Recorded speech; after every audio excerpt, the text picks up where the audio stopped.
Bonsoir, asalaamaaleykum j'espère que yéen a ngi si jàmm man maa ngi si jàmm dala ak jàmm seen jaay dina bëgg di leen si ba am ngeen jàmm ak tawfeex bu baax tey dañu leen indil benn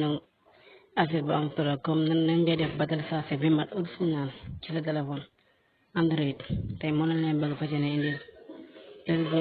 képp koo xam ne nag abonné go na nga abonné partagé like la vidéo maximum de partage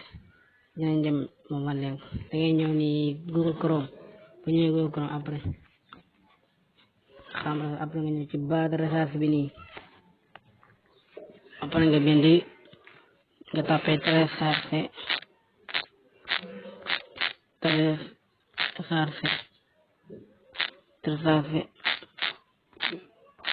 vid mat APK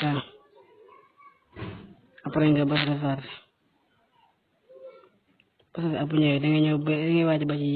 deuxième lien bi nii après nga cliqué ko man ma fi bind télécharger bi mat 5.2402 après nga cliqué ko boo cliqué da ngay ñëw fii ne bi mat APK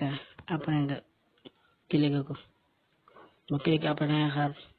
mu ubbi bi dina ñëw fi nga ñëw fii ci ñu la bindal télécharge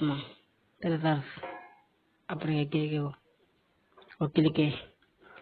après nga bës ok après nga bës fi la bindal détail après nga xool ko mi ngi di wàcc xaar mi ngi ñëw après bu ñu